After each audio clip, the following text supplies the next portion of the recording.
Crossover.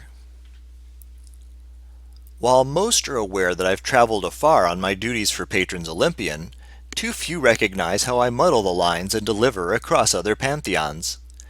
I once shared mead with Balder, delivering a letter of condolence presented from Lugh, and I've met Papa Legba on tours near Golgotha while ushering passengers through. Great Kali's the best. If you're there as her guest, don't believe what you hear from the demons. And I love Susan O, laughs at all of my jokes. I don't get why his family's complaining. Now old Chernobog's rough, but he has to be tough. Have you tried to survive Slavic winters? And for sure that Jade Court's full of stuffy prim sorts, but they're always prompt paying the messenger. Some might think Amon Ra had his day and moved on, but I promise he's bigger than ever. And even Nergal hasn't slowed down at all, though her worshippers keep getting weirder.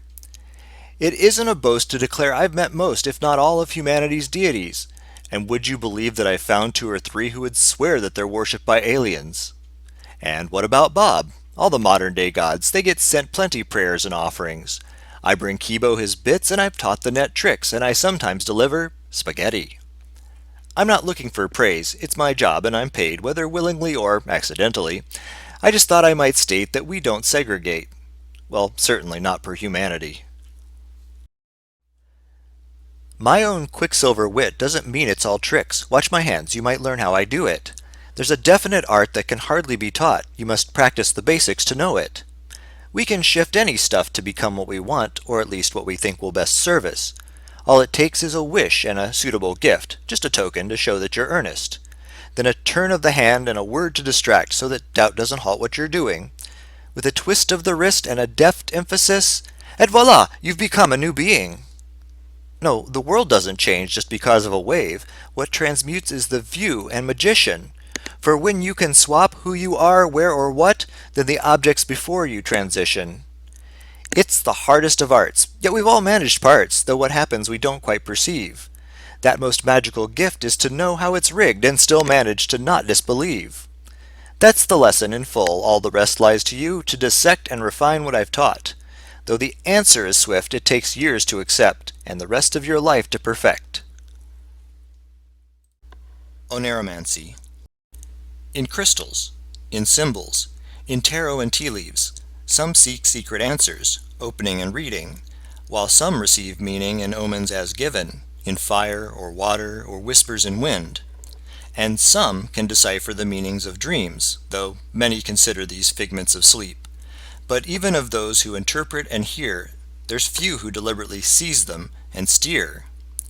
The fear, I suspect, is that taking a hold would alter our dreams, force them into a mold, and lose any truths gods or spirits might share, or stifle subconsciousness when we're aware.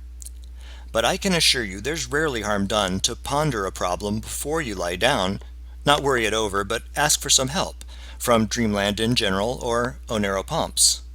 A pump is a guide who can lead you through worlds, whether external or found in your head, and whether they're spirits or part of yourself, you're rarely misled to seek qualified help.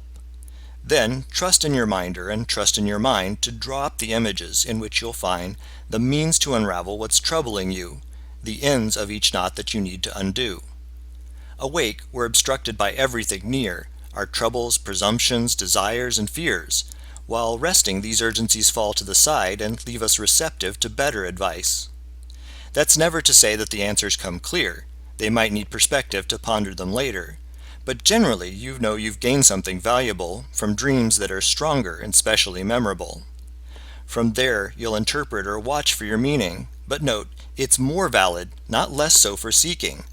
Our dreams are a workspace, a place for enlightenment, and not just the weather in slumber's environment. When I'm at the hearth at home and I prepare to bake, I might first think to thank Warmester's fires. But when I'm sorting recipes deciding what to make, I need a guide to help me sift my files. When I'm feeling sickly and expectorating crud, I usually to Chiron or to wise Apollo turn. But when I call a doctor and I seek a clearer mind, I need some extra help to cough up words. In games of chance, I usually let Tyche take a hand. In games of love, if not to Eros, I can call to Pan. But when I really need a win, I'd rather call their dad. And since he taught them all they know, I think they'll understand. There's 12 gods on Olympus, and 100 more besides. There's Zeus, Poseidon, Hades, and the rest. It's never wise to put one down or judge like Paris did, but as for me, just personally, well, Hermes is the best. When you need to guard your wealth, ask Hades for advice. The richest god knows how to keep a soul. But when you need to gain some coin, consult another source. The trader's friend knows how to turn a sail. When I'm at the crossroads and deciding where to go, Hecate can look all ways and tell me which is right. But when I've gone 100 rods upon one lonely road, I need a hand to make my burdens light. In spring I welcome Kore back when flowers start to bloom. In fall I bid Persephone goodbye into the gloom. But who's the one who'll pass her notes while buried in her tomb? The only one who's got a pass both in and out of doom. There's 12 gods on Olympus and 100 more besides, Athena, Ares, and Hephaestus. It's never wise to put one down or judge like Paris did, but as for me, just personally, well, Hermes is the best. If I'm called to battle, I'd want Ares on my side, or Athena for a master strategy. But if I want to find a way to win without a war, I need the master of diplomacy. Aphrodite can supply a friend if you're alone, and Priapus can aid in procreation. Hera's power can ensure a happy, healthy home, but romance first requires communication. The Muses give us drama, dance, and varied poetry, and from their name, as you might guess, all music, naturally. But in performance, I'll confirm Apollo reigns supreme, but who was first to show him how to tune a lyric key? There's 12 gods on Olympus, and 100 more besides, Apollo, Ares, Aphrodite, yes. It's never wise to put one down or judge like Paris did, but as for me, just personally, well, Hermes is the best. Now, discord was my first love, and to Eris I'm betrothed. We all submit to chaos in the end. But entropy can wait, and we're both allowed to date. We share a certain thieving trickster friend. When I'm worn and weary, Hypnos sings me off to sleep. Then Morpheus, the writer, tells me tales. But sometimes an interpreter is also what I need to follow dreamland's complicated trails. In midnight's gloom, dark Mother Nyx receives my quiet grace. In brightest noon, gold Helios gets thanks for shining rays. But Eos and Astraeus have to share their daily praise.